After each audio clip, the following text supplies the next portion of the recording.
Hello, everybody. Welcome into another episode of the Fantasy Pros Football Podcast. I am Ryan Wormley, joined as I am every Friday morning by Derek Brown. But D-Bro, we have a guest with us today, your friend, Cody Carpentier, Director of Football and NFL Draft Analyst at PlayerProfiler.com. Cody, thank you for coming on the show. Awesome. Thank you, Ryan. Thank you, D-Bro. I appreciate you guys having me on. As always, I feel like I just came on over the summer. D-Bro, we just talked about the Senior Bowl. We're going to see each other again in person, in the flesh. Yes, sir. Very few people in this whole community can do that, and we're about to do that. So I appreciate you guys having me on. Now, I wonder, when you see D-Bro in the flesh, will he be wearing his big hat? And for anybody listening on the podcast, please come to Fantasy Pros YouTube channel and watch the video of this, if for no other reason than to see D-Bro in his big hat. D-Bro, you have the floor with this thing. I look like Toad from Mario. I look like Dark Helmet out of Spaceballs. I mean, pick your poison, guys. This is all courtesy of Joey P. So thank you for anybody that is not enjoying this. I'm sorry, but guess what? It's here to stay, baby. So who could possibly not enjoy it? I was fixing to say, we got to set some over-under line about how many shows I'm going to end up eventually doing with this thing on, which, good Lord, I'm like sweating like crazy. This thing is hot, dude. The styrofoam to like fit my massive head in this thing is, it's generous. It's generous, Ryan. We've got you looking like Dark Helmet. We've got Cody looking like The Rock when he had the fanny pack with the turtleneck and the chain. Again, please, I encourage our audio listeners to come watch the video on YouTube. It's fantastic. I was the boring one who just wore a Fantasy Pros hoodie. I didn't get the memo that we were supposed to dress up today. Let's make sure everybody can find the three of us online. D-Bro's Twitter handle is at @Dbro_FFB. Cody is at Carpentier NFL. I can be found at Ryan Wormley. And of course, we can be found everywhere online at Fantasy Pros. I want to get into a little breaking news that came out earlier this week. Desmond Ridder is going to take over as Falcons quarterback after the bye. And the reason I'm bringing him up is because we have 6 teams on bye this week, including the Falcons. So we're not going to be talking about Atlanta at all today, but I don't want to go without mentioning this. So with him taking over at quarterback for Marcus Mariota, obviously no Kyle Pitts the rest of the year. What does this mean for Drake London? What does this mean for Cordell Patterson, Tyler Algier? D-Bro, I'll start with you. I honestly think it's a push, Ryan. You can't play quarterback much worse than a backyard wannabe Patrick Mahomes, aka Marcus Mariota. The catchable target rate for all of these pass catchers has been abysmal all year. I don't know if they're going to throw that much more. I mean, yes, we could see, maybe considering, upgrading quarterback play, this is still going to be a run-first offense. Really, all I want out of this, Ryan, is that please feed Drake London. Like Ridder, just feed the man. Feed him. Feed him all he can take. That's all I want out of Ridder. You've been begging for that all season long. Look, I like talented players to get targets. It's not that hard. Like we saw that last week. Marcus Mariota seemed like he was allergic to feeding any certain player. I mean, really, especially Drake London. So Ridder, that is my one thing. Just please feed the alpha in your offense. It's a reasonable wish. Cody, both sort of a two-pronged question. What does this mean for all the skill position guys in Atlanta? And do you have any interest in Ridder in fantasy himself?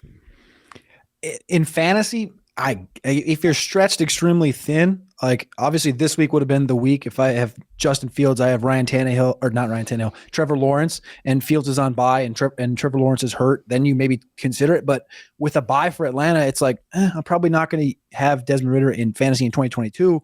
In 2023, it's a discussion, but I think they probably go out and try to get a better quarterback or an upgrade from Marcus Mariota. Again, you have the speed, 4.52, 97th percentile. We have him best comparable to Alex Smith on Player Profiler. He is slight of body, 207 pounds. He's not the biggest quarterback, but he can run the ball over 500 yards in college, each of the 2018, 2019, and 2020. Does it help London? That's the big question. He had 196 air yards last week from Marcus Mariota after, the connection has been the most annoying thing with Marcus Mariota. I've talked about it on my show multiple times. It's like you see Pitts out there, you see London out there, and they're getting open, and they're getting in spaces where the ball should be completed, and you can have these big games. He goes 6 for 95 last week, like I said, with 196 air yards. The question is, can Ridder just get the ball there? Because through the whole draft process, it was pretty apparent he had probably the weakest arm out of the entire Big Six, or Big Seven, I guess if you consider it. And it's the accuracy. The accuracy is there for Ridder in certain situations. He just doesn't have the strongest arm downfield. It floats a little bit. I just want to see if the accuracy can be even 5% better, and the catchable targets can be incrementally better for the Drake Londons of the world. Olamide Zaccheaus has been a sneaky guy, but it's like that probably doesn't matter as much. You're probably just going to see more targets go to Drake London, who already has a top 10 target share in the NFL. Again, there are 6 teams on bye this week: the Falcons, the Bears, the Packers, the Colts, the Saints, and the Commanders. That's a lot of teams, especially for what is, for most people, the regular season finale for fantasy football leagues this year. Most leagues are starting the playoffs in week 15. So it's crunch time. You need a win to clinch the playoffs, and half of your team might be on bye. So we will try and pinpoint some matchups in the show that can help you out, even on all the with all these teams not playing this week. So let's get into our first game, which is also our first pick in the over-under challenge. The over-under game is sponsored by No House Advantage, who are giving away $10,000 in weekly and season-long prizes, including a grand prize of $3,000. Check them out today at nohouseadvantage.com or download the app on the app stores. Use promo code PROS at sign up for a first deposit match up to $50. Our first over-under challenge of the day is James Cook over or under 8 fantasy points against the Jets. So be on the lookout for that as the guys share their picks for Cook and also some of their other favorite over-unders from this week's challenge throughout the show, which listeners can find at fantasypros.com/challenge. For now, let's turn to D-Bro for his key matchup in Jets-Bills. I mean, look, top of the line, it's got to be Stefon Diggs against these Jets outside corners. We know that Diggs is going to get volume in this game, but we've seen these corners. They're awesome. DJ Reed, Sauce, they are really, really good. And Justin Jefferson was talking about it as they were chirping back and forth on social media with DJ Reed. They gave help over the top last week with Justin Jefferson. I think it's the same thing you're going to see with Stefon Diggs. The question is, the Bills are going to have to move the ball. Obviously, it's going to have to be, I think, through the tertiary weapons in this offense. So that's why I'm taking the over for James Cook for the No House Advantage challenge. And I'm also going to marry that with the over for Zonovan Knight. I think that both of these running backs are in pretty good spots, especially considering the defenses that they're going up against. Obviously, Knight didn't play in the first meeting between these two, which took place back in week 9. Cook went 4 for 15 yards, 4 rushing attempts for 15 yards in that first matchup. Diggs, just before we move on from him, 5 for 93. He got 10 targets and only caught 5 of them. Are you taking much away from that, D-Bro? I'm not taking a ton away from that. I mean, look, you have these one-on-one matchups and stuff. I mean, any wide receiver or cornerback can win these, especially considering we know these guys are talented. DJ Reed has been playing out of his mind for the past 2 seasons, so this is not anything new, especially if they're going to give him help over the top. I mean, I worry about Stefon Diggs. Like, I still have him ranked as a wide receiver 1 because of the volume, but you need to probably temper your expectations this week. Cody, what's your key matchup in this one? Yeah, I like the great matchup he just explained with Stefon Diggs, but I'm looking the other side of the ball. Tre'Davious White and Xavier Rhodes against Garrett Wilson and Corey Davis. Garrett Wilson versus Tre'Davious White could be what really breaks this slate and breaks this game open. Tre'Davious White just played 66% of snaps last week. He's coming off of that ACL injury. Is he going to be ready to compete with the top dog right now? Garrett Wilson is the freshest, newest thing in the rookie class at the wide receiver position, and I think right now the advantage goes to Garrett Wilson. He just come off a 160-yard game against the Minnesota Vikings. If they can continue this trek with Garrett Wilson and even Corey Davis, who's been a first down and a touchdown machine over the course of the last 2 months, I think that the Jets will continue to make this game close like it was just a few weeks ago when it went back and forth the entire way. It was 17-17 in the fourth quarter. Which one of these receivers is going to make the big play? Is it going to be Diggs? Is it going to be Davis? Or is it going to be Garrett Wilson with a big play late over the top against Xavier Rhodes or against Tre'Davious White? That's kind of the big matchup that I'm looking at. Yeah, and Garrett Wilson currently in ECR is 18th among wide receivers in half PPR. Just quickly, do you think that's too high, too low, or just right? That might be a little low. I would probably run him up there to that 13-14 area. I would like him up there. And Cody, would you take the over or under on James Cook 8 fantasy points this week? That's such a good line. If it was PPR, I would go over, but in half PPR, I'm leaning under just because I think that they trust him more, but they also trust that Devin Singletary can get it done on the ground, and I think they're going to want to establish the run a little bit. People hate to hear that, but especially from Buffalo, they can do it with Devin Singletary, and he's a pivotal point, and this locker room loves him. So I'm going to go under on Cook because I think they're going to see a lot more Singletary in this one. I'm also going to go under on Cook. I've been burned by him a couple of times this year in a few of my leagues. So just sort of almost emotionally, I'm just taking the under. I just can't bring myself to trust it. I know D-Bro obviously strongly disagreed. Before we move on to the rest of the slate, let's take a second to talk about My Playbook. If you want the best possible edge over your league for the rest of the season, My Playbook is the #1 in-season toolkit to help you manage your fantasy football lineups, make the best decisions, and dominate your leagues. Just sync your league with My Playbook today and get access to custom advice, player news, stats and projections, waiver and lineup suggestions, a trade analyzer, a trade finder if your league still allows trades at this point in the year, and so much more. Check out My Playbook at fantasypros.com/myplaybook or download our Fantasy Football My Playbook app in the App Store or Google Play. Keep in mind that you have to go premium to get the most out of My Playbook. So if you're not currently a subscriber, we've got an amazing offer that gets you premium for 6 months without paying us a dime. You can check out that deal at fantasypros.com/offers. Rest of the slate here. Browns at Bengals, game number 2. Cody, we'll start with you this time. Browns and Bengals. This is a big one, and I'm looking at the quarterbacks, right? We saw Deshaun Watson come back last week against Houston.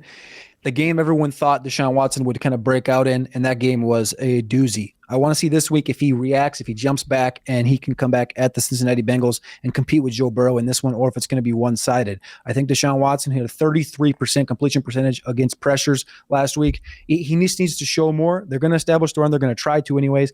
But Deshaun Watson, can he create a connection with Njoku if he comes back, Amari Cooper, Donovan Peoples-Jones, guys like that? I'm just staring directly in the eyes of Deshaun Watson. Can he make a change from last week to this week?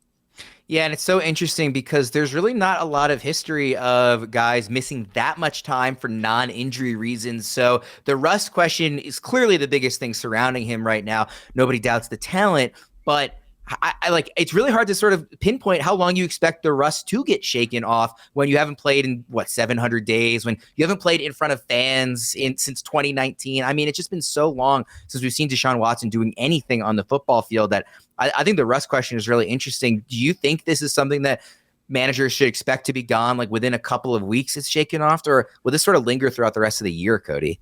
That's my biggest question, right? You saw in the 50% as far as completion percentage goes against Houston, who's notoriously not a good defense right now in this time. And you look at the Bengals, the Ravens, the Saints over the course of the next 3 weeks, defenses that have strong secondaries, but they can be exploited. And then he ends with Washington in the fantasy playoffs. Like, I have a couple teams where I stashed Deshaun Watson for the stretch because I was looking forward to this. And he did have some time in the offseason to play with these guys. So the hope is that rapport just picks back up after, 10, 15, 20 days of practice. But that's the thing, is like, maybe it doesn't. Maybe they're so used to how Jacoby Brissett throws the ball. I mean, we should have saw this coming into last week I can't remember who posted this video on Twitter, but it was literally practice reps of him zinging the ball at David Bell, zinging the ball at Donovan Peoples-Jones, and it was going through their hands, over their head, below, and it was like the connection just isn't there. And it's how fast can they reconnect to where they were in the preseason, in the offseason, or if it's just going to be like this for the next 4 weeks. I think another game, that Baltimore game is really kind of where I'm expecting Deshaun Watson to be like, okay, we're starting to see the glimpse of Deshaun Watson again. D-Bro, we've talked in the past about not taking as much low-hanging fruit on the show, and yet your first 2 players you're talking about, Stefon Diggs in the last game, and now Jamar Chase in this game. Well, I bring up Jamar Chase because Joe Burrow's ceiling and the ability for the Bengals to run away with this game, yes, it could be a Joe Mixon game and all that type of stuff. But with Joe Burrow, his ceiling has been so heavily correlated throughout his NFL career to Jamar Chase. Like, when Chase pops off for big games, Joe Burrow goes along with it. You don't see Joe Burrow going nuclear in the games where Chase is quiet. So I think this is a big Joe Burrow game, and that leads me to discuss Chase here. And a lot of this is how the Browns play coverage. They are a zone-heavy team. You have Martin Emerson, Denzel Ward. 56 to 63% of their coverage snaps are in zone. Jamar Chase, he's the highest graded wide receiver on the Cincinnati Bengals roster per PFF against zone, with the most yak per reception against zone. So again, I think that Burrow, if he has a massive game, his ceiling is so heavily correlated to Jamar Chase. I think both of them are going to smash here. Well, and to that point, this is another game where the 2 teams have played already this season. The Browns won 32-13. The Bengals didn't have Chase. I mean, they were led by Higgins, Hurst, Boyd, Mixon, and the numbers weren't good. Obviously, it was a game that got away from them early, in that it was a Monday night game, I think. So yeah, again, I'm not sure how much you can take away from that, especially like just the difference maker that Chase is. Let's move to game 3, Texans at Cowboys. Debra, I'll start with you here.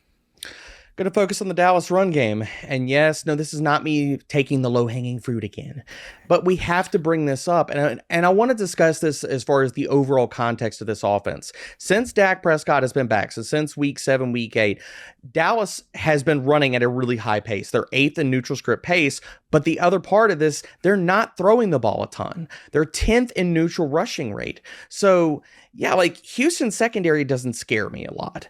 They're just as bad as the run defense, but the thing is you don't see teams pass against them a ton because they could just run all day. And that's what Dallas has been doing. So if you're looking at pass catchers in this offense, I think we need to bump down projections for Michael Gallup.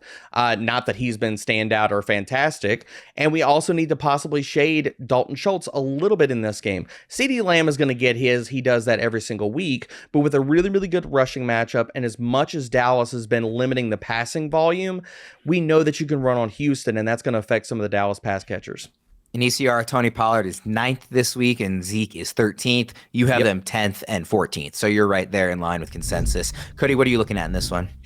I'm looking at Nico Collins. Nico Collins is kind of what's keeping – I know I love Dameon Pierce. I know Debro loves Dameon Pierce. But Nico Collins is kind of what's keeping this Texans offense, I guess you could say, afloat, even though I don't think it's floating. I think it's more sinking than anything. But the total in this game went from 47.5 down to 44.5 currently, and the line went from 16.5 to 17.5. So it's going up. Everybody knows they're going to run the ball. Everybody knows Dallas is going to run the ball because Houston can't stop a nosebleed on the front. It's, can Houston score? And if Nico Collins can do anything, he's got 36 targets over the last 4 games with just 19 receptions. Nico Collins has been taking that next step up very silently. In Dynasty, it's a guy that I'm continuing to add. And people are like, well, it's Nico. He hasn't done it in 2 years. Yeah, but again, 24 games in with multiple quarterbacks. Give him a chance. I think Nico Collins against Trevon Diggs.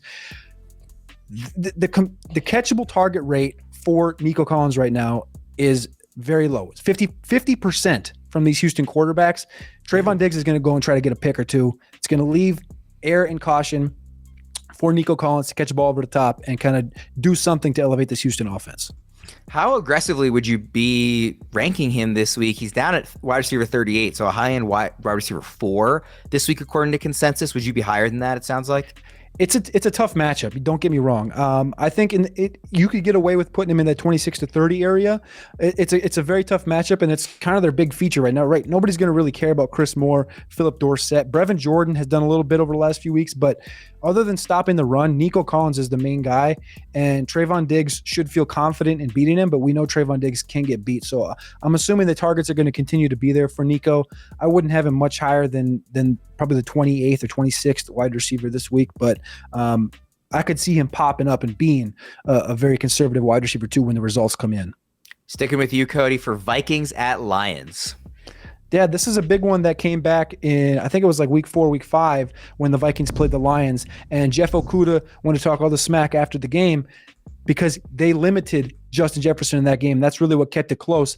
Can they do it again? Can Detroit slow down the Vikings pass game and get a win against the Vikings and continue this hot streak? The Vikings looked like they're about to clinch the North. But limiting Justin Jefferson has to be the number one key. They almost beat the Vikings the last time around. They were up 24-14 in the third quarter before Alexander Mattison and KJ Osborne took over and kind of finished that game out for the Vikings, which is what they've been doing all year. Can you slow down Justin Jefferson and make the run game beat you? That's the number one goal for the Detroit Lions this week. Yeah, kind of crazy just talking about can the Lions win, starting off as underdogs and now the favorites by a point and a half, maybe 2 points, depending where you're looking. That game back in week 3 was 28-24 Vikings. You look at Justin Jefferson here. I'm trying to find, 3 for 14 and 6 targets was the official stat line. So I think that has to definitely be his worst game of the season, if I'm remembering correctly. Debra, what are you looking at here? I like the Jefferson call, and a lot of that, and I wrote this up in the primer too, the Lions played man coverage at an insane rate when they played the first time. Jefferson opened the season struggling against man coverage, so I think he has a bounce-back game here. But on the other side of the ball, what are we going to get out of DeAndre Swift? He was off the injury report last week. Now he's opened the week with the limited practice. Did he tweak his ankle last week with the ramp up of the workload? I think it's a question mark. It's volatile, guys, but I think he has got to be pivotal to what the Lions are going to do. Yes, you can throw. Yes, you can pass on the Vikings secondary. That's not in question at all. So big games for the Sun God, big game for DJ Chark, but DeAndre Swift could also have a big game in his own right if he's fully healthy and if they run him out there. With him garnering the passing down work, that's where you beat the Vikings. Their run defense is fantastic. I mean, since week 10, 11th in rushing success rate, 9th in EPA per rush, but over the whole season, 24th in DVOA against receiving backs, 6th most receptions, and 5th most receiving yards. So DeAndre Swift, even if he doesn't get it done on the ground, he can get it done in the passing game. First of all, not that this is going to be a surprise, but that was Jefferson's worst game of the year by far. Second of all, just on this Lions rushing attack, do you think that like DeAndre Swift is sort of, I hesitate to use the word like back, but like, do you think that it is going to continue to move in the direction of him getting more and more of the workload in this backfield and seeing Jamal Williams sort of phased out, sort of what we would have expected at the beginning of the year?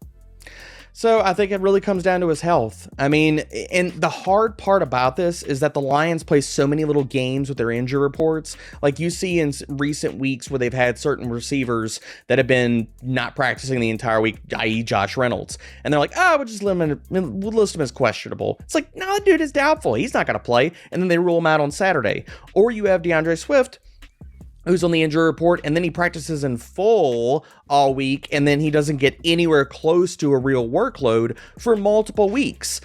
It's volatile, Ryan. I mean, I'm worried about it. I think that there's an avenue, and I'm hoping that we see the same type of workload that we saw last week, but him popping up on the injury report this week, it does scare me. Let's move to Eagles at Giants. Cody, what's the key matchup here? This is going to be a big one for the Giants as they host the Philadelphia Eagles. Are they going to make the playoffs? 7-4-1. We know they started off hot 6-1. Can they finish the job? Offensive line versus defensive line is exactly what I'm looking at. Both these defensive lines are top 10 in pressures, 24% each. Can Dexter Lawrence, can Azeez Ojulari, and can Kayvon Thibodeau get home against Jalen Hurts? Can they slow down this passing attack? Can they slow down Jalen Hurts at all? Or will the other side of the ball, will the Eagles get home with the massive depth that they have, Jordan Davis coming back? Can they get home against Daniel Jones and this New York Giants offense? Because if the Eagles can go home at all, the Giants offense is going to be equated to nothing. And I really don't see a path for the Giants to win if they can't block the Fletcher Coxes of the world, the Jordan Davises, or the Hassan Reddicks. I know they lost Robert Quinn over the last few days, but I really am focusing on the trenches in this one because Dexter Lawrence on the other side of the ball for the Giants, he is probably the best defensive tackle in football right now, arguably. And the young guys, Ojulari and Kayvon Thibodeau, I really want to see them have a breakout game against this Eagles offensive line, but it's going to be tough because both these offensive lines and defensive lines match up very, very well. Do you think on the side of the Eagles defensive line, not just getting home against Daniel Jones, but do you think that they can do a good job of bottling up Saquon? Obviously, that's the goal. They've gotten beat against the run a lot this year, but they've shown great growth, especially against Derrick Henry last week. It all depends on how the Giants expect to use him. If they try to run between the tackles, probably not going to do very well. But if they can get Saquon to the outside, I think Saquon will really save this game for the Giants. I really don't see a path of victory, like I said, for the Giants in this one because I just think they're going to get overpowered. But if they can get Saquon on the outside, I think he can excel. Debro, talk to me about another star receiver. AJ Brown, baby. I think that, yes, there are avenues for Miles Sanders to have a fantastic game in this one. Giants can't stop the run. But I really think this is going to be another nuclear game from AJ Brown. He has crushed man coverage all season long. The Giants run man coverage at one of the highest rates in the NFL, a little bit over half of their coverage snaps. AJ Brown against man. He is 5th in PFF receiving grade. He is 6th and yards per route run. So while Jalen Hurts can have a day, Miles Sanders is going to have a really good day against the run defense, AJ Brown is going to crush the secondary. Just quickly, Debro, over under wide receiver 4.5. Where would you rank him rest of season? For AJ Brown, I'd rank him at 4. Okay. Our consensus rankings have him at 6 behind Tyreek, Devontae, Jefferson, Diggs, and CeeDee. Do you know off the top of your head which of those guys you'd put him over? I put Jefferson, Tyreek, and probably Diggs over him. I think anybody else. Not I mean, look, Devontae. you can make a case for Devontae. I mean, I think too. But if we're talking about better offensive system, we're talking about higher scoring potential on a weekly basis. Yeah, Devontae gets fed. AJ Brown is that dude. I've been talking about it since the preseason. He's always been that dude. Jalen Hurts is the same. This offense is fantastic, and they're going to keep putting up points for the rest of the season. Let's move to clearly the game of the week, the Lamar Jackson-less Ravens against the Steelers. D-Bro, what's the key matchup here? Ryan's game of the week. For me, it's got to be Pat Freiermuth going against this Baltimore defense. I mean, since Chase Claypool has not been on this roster, Pat Freiermuth has been eating. 23% target share, 22% end zone target share. He has been at the precipice of a monster game over multiple weeks. You'll see Freiermuth pop off for 70, 80 receiving yards, no touchdowns. Or he gets a touchdown and the receiving yards aren't there. I think this is the game where he could put both together and finish as top 2, top 3 tight end on the week against a Baltimore defense that is 22nd in DVOA against tight ends and allowing the 4th highest catch rate. You really want to stay away from these Baltimore outside corners. Like, Marcus Peters isn't great, but Marlon Humphrey, no. You don't want any part of that. So really, it all sets up for Patty Fry to just eat. There's also a chance Marcus Williams is back this week, the very highly paid free safety that the Ravens signed in the offseason, who has had a broken wrist since, I forget what week it was, but since early in the year. And the Ravens also historically have done a tremendous job against rookie quarterbacks the first time they face them. They're one of these defenses like the Patriots where it's very difficult to go up against them as a rookie. So we'll be really curious to see what that defense looks like since they've been playing so well lately, the fourth quarter against Jacksonville aside. Cody, what's the key matchup for you? I'm looking at the other side of the ball. I'm looking at Tyler Huntley against TJ Watt and Alex Highsmith. TJ Watt's only been back for a few weeks, but he's getting that 80% snap share on defense. 3 quarterback hits and a half sack in the last 3 games. Last year in this game, it was 16-13. Pittsburgh Steelers beat the Baltimore Ravens in overtime with Tyler Huntley at quarterback. He got a sack and 3 quarterback hits on Huntley specifically in that game. Him and Alex Highsmith on that defense, can they get past this Baltimore Ravens offensive line that I've ranked number 5 on playerprofiler.com with Ronnie Stanley at the linchpin at left tackle? Can Watt and Highsmith get home against Tyler Huntley and kind of make him get the ball out early? Because last year he was 16 for 31. He had a 50% completion percentage with 12 carries on the ground. I hesitate to say that I think Pittsburgh can get home on Tyler Huntley. I think Huntley's going to have this offense to himself. He's going to run the ball similar to Lamar Jackson. That's why they have Huntley there. 12 carries last year. I don't see the recipe changing for John Harbaugh in this offense. It was 13-13, like I said, going into overtime against Pittsburgh. Same recipe, slow down the pass rush, and Huntley can win this game. Yeah, it's a little scary for me just thinking about Ronnie Stanley against the Steelers because that was the game where he had the just unbelievably devastating ankle injury that has really continued to affect him for 2 years at this point. With Huntley, are you more curious and interested in watching him in terms of his fantasy value or in terms of sort of similar to Ridder, what he means for Mark Andrews and maybe Devin Duvernay, Gus Edwards, etc.? I would probably be more looking at what he's got because like we saw the carries for him last year. He had 12 attempts in that game. They also had Latavius Murray, who had 16 and went off for 150, happened to in that game. But I think Tyler Huntley as himself has enough of a rushing upside with Mark Andrews there. I'm not really worried because Mark Andrews kind of does his own thing, and Duvernay I'm not really playing much of. But if you can get Huntley in certain spots, I wouldn't be against playing him. Last game on the early afternoon slate. Debra, I'll start with you for Jags at Titans. Christian Kirk, baby. This is going to be a Kirk game. Roger McCreary in the slot has not been good. 73% catch rate, 113 pass rating. I know Trevor Lawrence, we're like, is he going to play? Is he not? Even if it's CJ Beathard under center, it's not hard to dice up this Titans secondary. They've allowed the most fantasy points per game to opposing wide receivers, 12th most fantasy points per game to opposing slot wide receivers. So Christian Kirk, regardless of whoever's throwing him the ball, he's going to get open versus McCreary. Cody, what are you looking at in this one? I'm looking at Derrick Henry. Derrick Henry has been cold as of the last few weeks. He hasn't won over 100 yards since week 9 against Kansas City. And in this game against Jacksonville, people remember when he went against Houston, he had 200 plus yards and 2 touchdowns in that game, giving him 6 in his career, 4 against Houston. The other 2 are against Jacksonville. This is a get-right game for Derrick Henry. Going over 200 yards and scoring 2 touchdowns would right the ship for this team after suffering 2 losses at Cincinnati and Philadelphia, and give him 7 200-plus yard, 2-plus touchdown games in his career. The next best is Barry Sanders and LaDainian Tomlinson with 3. I think this is a get-right game for Derrick Henry, and they're going to lean into him.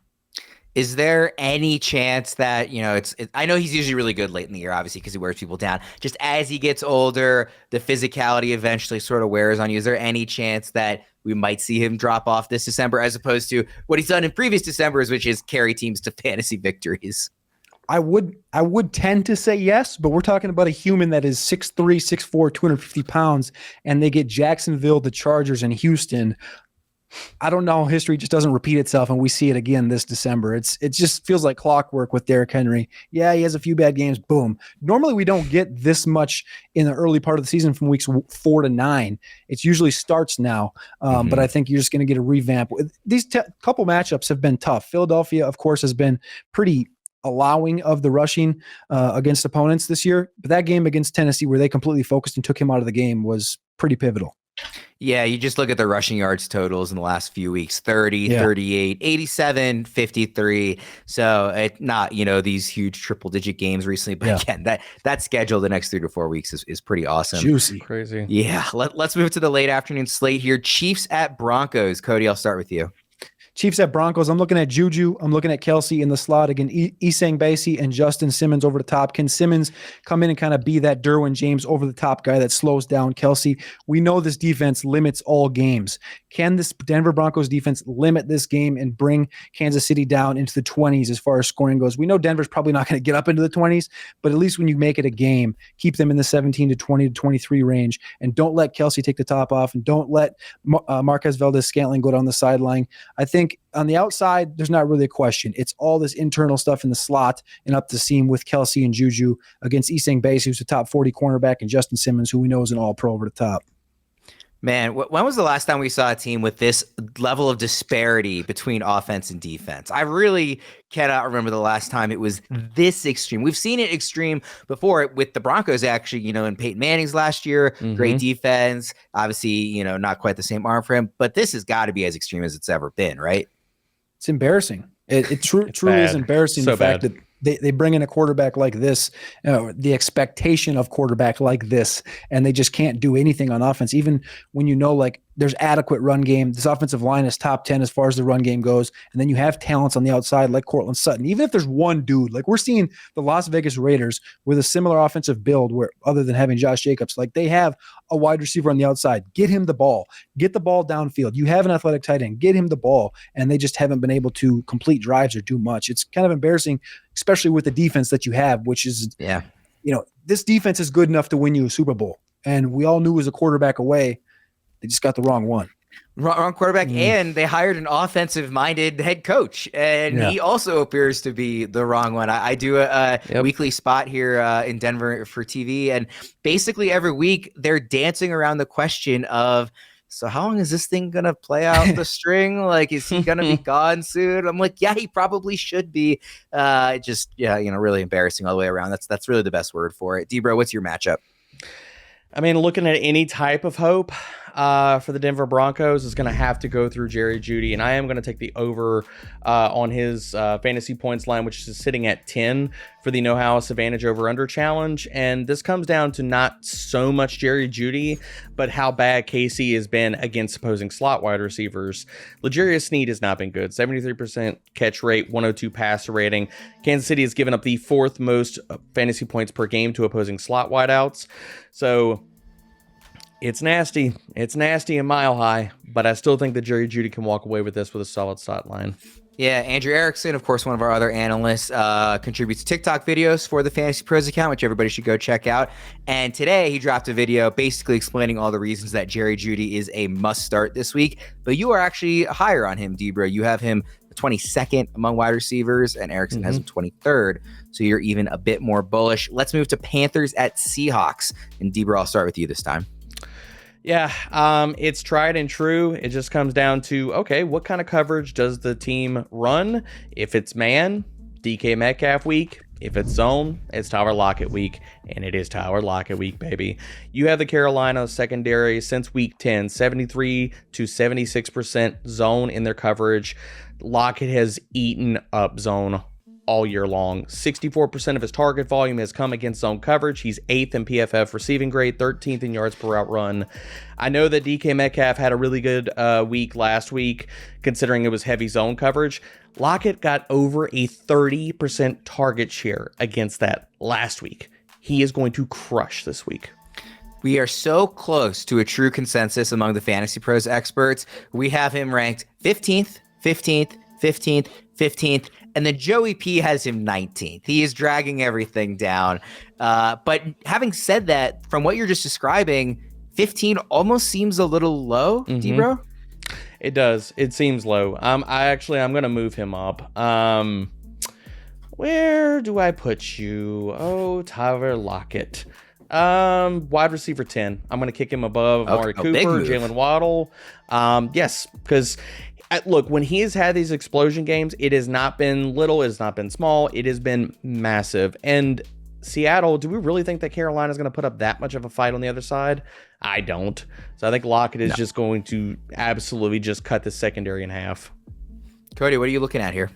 I'm focusing in on the offensive line for the Carolina Panthers. They have been right around that 8 to 13 area for me as far as the offensive line rankings go. They go 19, the run blocking rating, and they've given up 26 sacks, which is right in the middle of the road. But the Seattle defense has given up over 1,800 total rushing yards this year. That's 4th in the NFL. And when you look at last week, 2 weeks ago when Carolina played Denver and they won that game 23-10 against a very strong Denver defense, they scored 23 points because they established the run. They had 45 carries in that game between Deontay Foreman and Chuba Hubbard. It looks like Deontay will be playing in this one. They had over 200 yards rushing.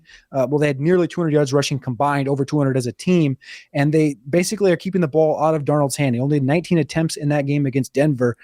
Don't cause turnovers, run the ball. This offensive line is good enough to slow down the Seahawks defense and score some points. I'm looking for them to run the ball a lot and this offensive line to run the game. Cody, I'd like to get you to weigh in on earlier this week. Debro and I did a show. We had some disagreement on Foreman and just how highly he should be ranked this week. He was a little lower. I was a little higher. He's actually moved up quite a bit in the last 2 days. When we talked about it last time, he was ranked 32nd in ECR. I think that was people sort of trying to catch up to, like, maybe from the bye week a little. He's now all the way up to 20, which I'm a lot more comfortable with, obviously. If anything, that might be a little too high. Where arounds do you think you should have him? Because I said 32 is too low, and Debro kind of scoffed at me. We have him at 33 on Player Profiler. Okay. So I thought where he was when you said it the first time, I was like, ooh, that's spot on. We have him right between Brian Robinson and James Cook, the aforementioned Big Hat, and James Cook, the aforementioned with the No House Advantage prop. Deontay Foreman at 33, he's coming off an injury, or he's going into the game with an injury. Expect Chuba to have a little more of the rushing attack in this game. I don't think you can expect a top 20 game out of Deontay Foreman in this week.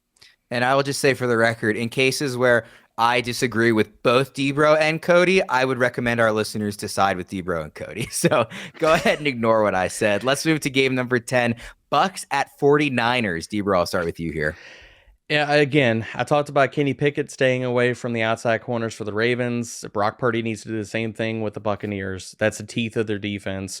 Assuming that they do get some guys back from injury and such. That means, look, he needs to be targeting George Kittle. George Kittle turned into a ghost. He was invisible last week. He needs to make a comeback this week. And the Buccaneers have been giving it up to tight ends. 21st in DVOA.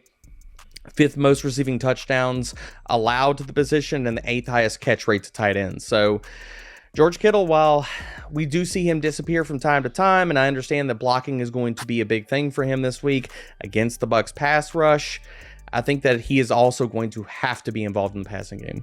Now that we've had sort of a few days to think on it, we've talked about this a couple of times early in the week, but just generally, I'll ask you again, Debro, like, Brock Purdy, like, what sort of negative impact does this have on all these skill position guys in San Francisco?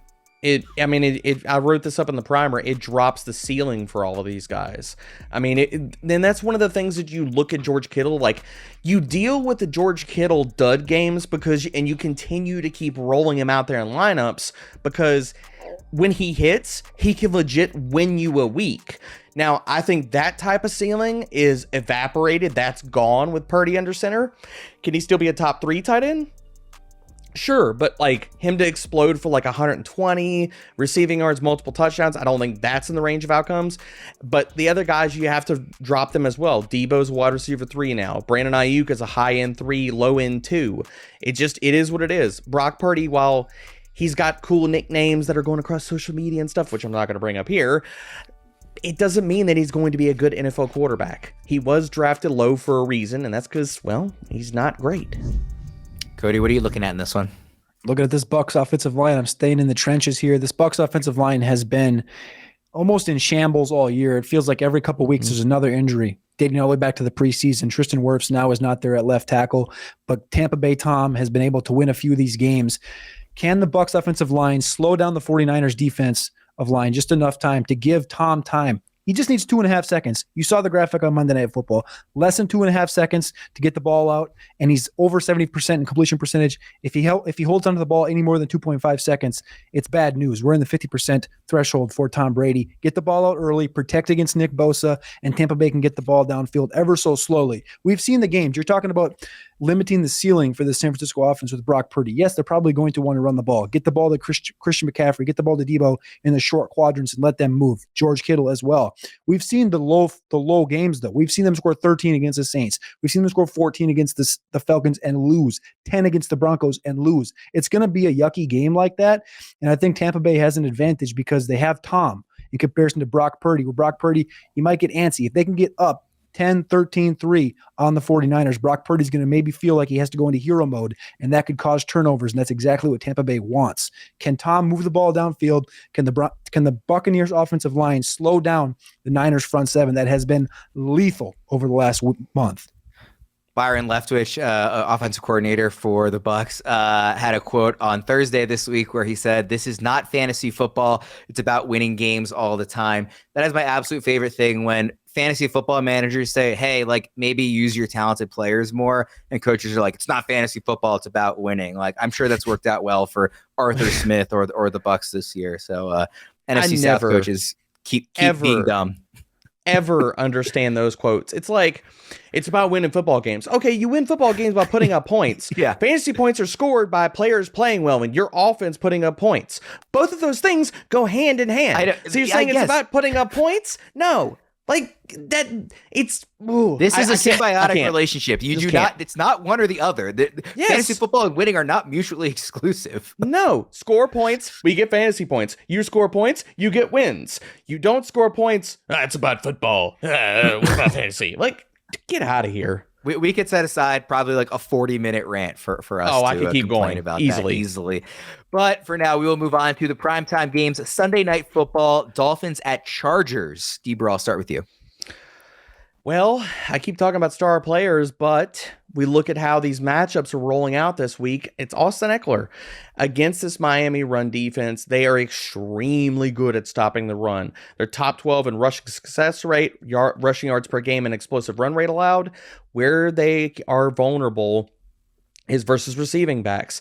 And I have to bring up Eckler here because people will look at the full season stats for the Miami Dolphins and say, the secondary is bad. It's really bad. Yes, they were really bad to start the season. That has not been the case over the last few weeks.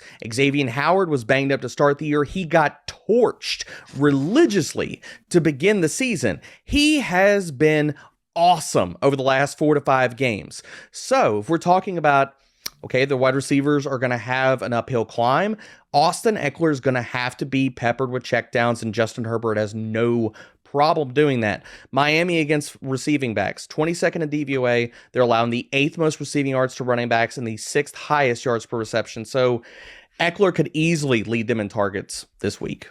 Eckler has been, I mean, obviously he was a first-round pick, but even being a first-round pick because he was late in the first round, he's really been a league winner this year for a lot of guys. I just want to ask you quickly, like, rest of season, which I guess is really just asking, like, for the fantasy playoffs, where would you rank him? Is 3 matchups from weeks 15 to 17, Tennessee at Indy, home against the Rams. Eckler has been my RB1 for rest of the season. He's remaining my RB1 because it does not matter. He's matchup proof. If he doesn't get it done on the ground, he's going to get 12 to 15 targets through the air and just rack it up. And he's still getting all of the red zone work for the Chargers. So I don't care. Look, Eckler is what we wanted Christian McCaffrey to be this year. That is what he's doing and what he's done. So he's the RB1 in fantasy. He's got to be the RB1 in the rest of the season ranks. Cody, I know you want to look at the head coaches in this one. I couldn't agree more, though, in the running game with Austin Eckler. Like, he's going to be a feature of this entire game. But what I'm looking for is, we all know this is going to be a great game. This might be the best Sunday Night Football game of the year as far as the young talent goes, with Tua, with Justin Herbert, with these passing attacks, with these overall teams and their defenses, with the amount of talent on the field for both sides, whether you look at records or not, is unquestioned. My big question is, Brandon Staley has gotten a bad rap over the last 2 months because of some decisions he's made. Mike McDaniel is looked at as a goofy head coach, but Mike McDaniel has been awesome. Which one of these coaches is going to make the wrong decision down the stretch that's going to cost this game? Are one of them going to go for it on fourth down? Who's going to go for it on fourth down? What are the game scripts coming in? Because when you look at Mike McDaniel, they stayed out west this week after playing in California last week. Will they correct their wrongs from getting beat by San Francisco last week? They're in the middle of a 3-game crunch. They have to go to Buffalo next week, 3 consecutive road games. This is another tough one. Will Mike McDaniel fix his wrongs from last week, or will Brandon Staley kind of come up and take Justin Herbert over the top and kind of come back and beat these Miami Dolphins? This is really my biggest thing. I know you talk about Austin Eckler, you talk about Tyreek Hill, the quarterbacks. It is what it is. I'm going to be watching these coaches very closely this week. Yeah, and it's a good thing that we have such a great Sunday night matchup, because the other primetime games aren't great. I think between the 6 teams in primetime this week, even including the Dolphins' 8-4 record, the combined record of all 6 of these teams, I think it's 32-40. It's just not, a great slate here, but this one is sort of the shining. Everybody's going to have a lot of fun watching that. Let's move to the last game, one of those ugly primetime games, Patriots at Cardinals on Monday Night Football. Cody, I'll start with you. Mac Jones versus pressure. The Cardinals have been top 10 in pressuring the quarterback, and Mac Jones is 27th with a 34.4% completion percentage against pressure. Can Mac get the ball out? Can Mac get the ball downfield and complete it? Or is the Cardinals defense just going to run it up on him? That's my main focus. Mac Jones hasn't been as special as he looked during year 1 in 2021. He had that big game against the Vikings where he had 380 yards. They still lost. There's a lot of garbage time. He hasn't looked great. Can he defy the odds against this pressure and continue to excel in this offense? They're 6-6 going into this game. This is almost a must-win for the Patriots if they think they're going to make the playoffs. If Mac Jones has a good day, is it Jacoby Myers that's the pass catcher you want? I think so. I mean, every week it's different, right? It feels like it's like, oh, well, now Jonnu caught 4 balls, or, oh, Tyquan Thornton is healthy and he's going to catch a target. Devontae Parker, oh my God, he was inactive and now he's catching 8 balls. It's like, every week I want to play Jacoby Myers. I have a lot of Jacoby Myers and a lot of Tyler Boyd on my FFWC teams because they're so valuable in fantasy. I trust it every week with Jacoby Myers, and some weeks you get it and some weeks you don't. It's just the nature of the Patriots offense. Debro, what are you looking at in here? If the Cardinals are going to pull off the win this week, the Patriots' run defense has been elite. I think James Conner is going to get stonewalled the entire game, so I have him bumped down in my ranks. If the Cardinals win this game, it's going to have to be on the back of Kyler Murray and DeAndre Hopkins and these pass catchers. Hopkins has been on a tear since he came back. Like, he's just setting the league on fire. Like, all right, fine. You're going to suspend me? I'm going to just rip all of these pass defenses apart. And Kyler Murray, he's been up and down. He's played much, much better since DeAndre has come back. But if the Cardinals pull off the win against New England, it's going to have to be through the air because they are not going to get anything done on the ground. And then lastly, just on this game also, Debro, Hunter Henry going up against this Cardinals defense. I mean, how good of a smash spot is this?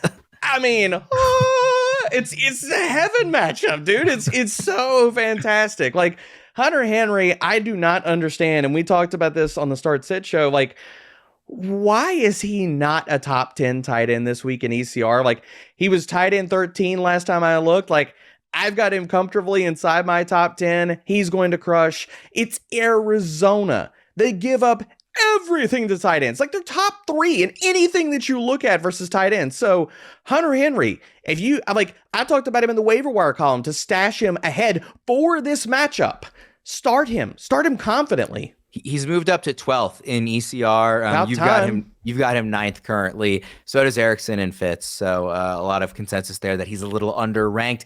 Again, to remind everybody, the bye week teams, Falcons, Bears, Packers, Colts, Saints, Commanders. If you have those guys and for some reason haven't looked yet, get them out of your lineups. Let's open up the mailbag here for one question to end the show. It's a good time to remind the listeners if they want even more access to our analysts, be sure to join us on Discord at fantasypros.com/chat. A premium subscription will get listeners full access to our analysts through AMAs, stages, and more. As I say every week, Debro is on there all the time, so you can definitely get your questions answered whenever you want to ask them.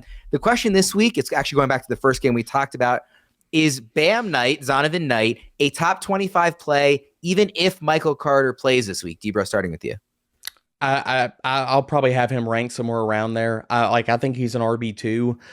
It could get messy with Carter back. It could easily dissolve into a 3-way split.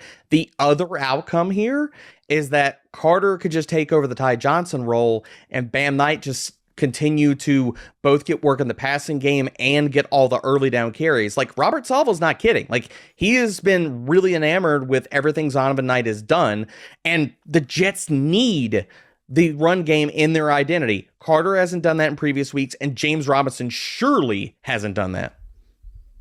What do you think, Cody? I love it. I think he's properly ranked.